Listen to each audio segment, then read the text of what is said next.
Men sent from Kiev have attacked the Crimean Interior Ministry, and RT's Igor Piskunov can tell us more right now live. Hi there, Igor, so bring us up to date.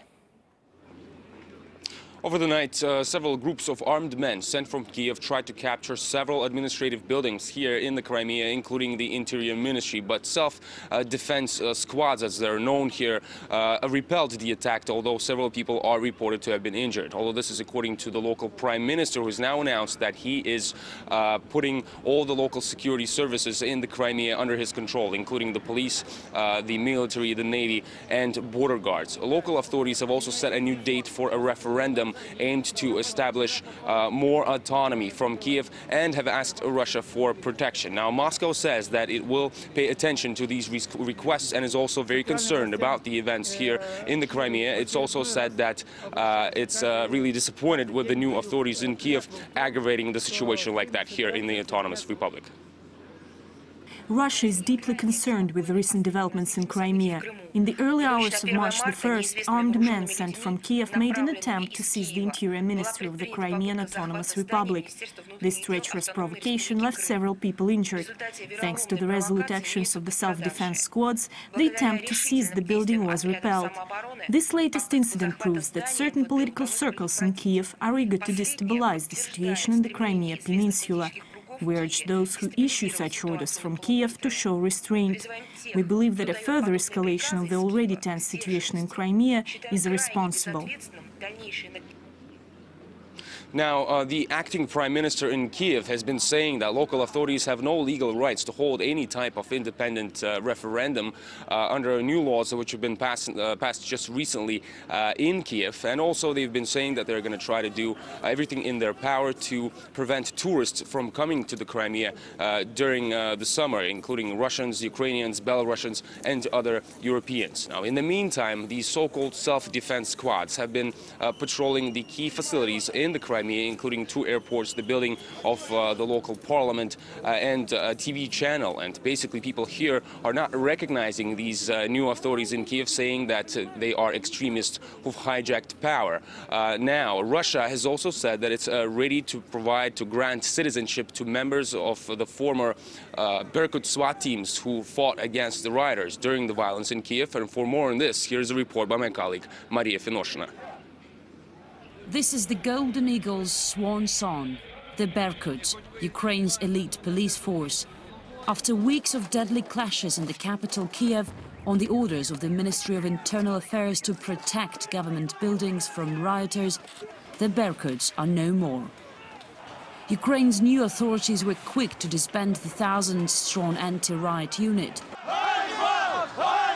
Former officers were made to publicly kneel in western Ukraine and beg for forgiveness, while locals shouted shame, pelting them with objects. The country's acting interior minister posted on his internet page that the Berkuts are finished. It's hard for us. There are many among us who sacrificed their health and lives to protect citizens, and after 22 years of service, they just threw us out like garbage. It's painful. Viktor Denisov spent 2 decades in the Ukrainian police.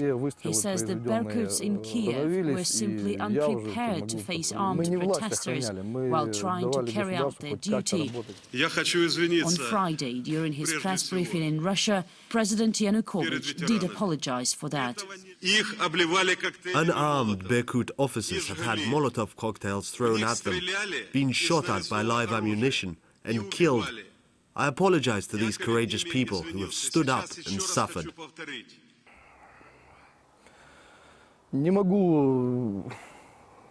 I can't say that I don't accept these apologies. At the end of the day, we didn't fight for Yanukovych, and it was not him personally we protected. We tried to protect public order to allow the state to function. I show Victor one of numerous videos posted on YouTube showing the Berkuts in action. He keeps silent while watching. On these videos, you can't see what these people who the Berkuts are beating were doing before they were arrested. What was going on there was a real war, and only experienced people with special training could tolerate that, and the violence they witnessed led to more violence.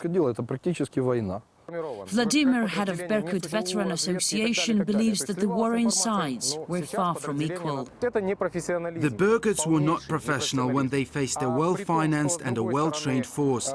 Their reconnaissance was excellent.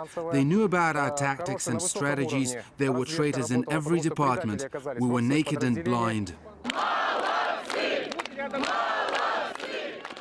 With Berkut's reputation now fatally undermined by the interim government in Kiev, there remains at least one place in Ukraine where they're still respected.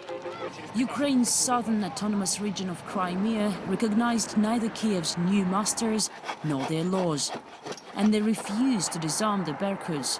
In fact, they reinforced them instead.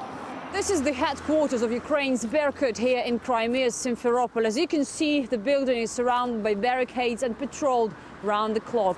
So-called People's Guards are here day and night. They say they are worried about attacks. This is the upside-down reality of Ukraine today.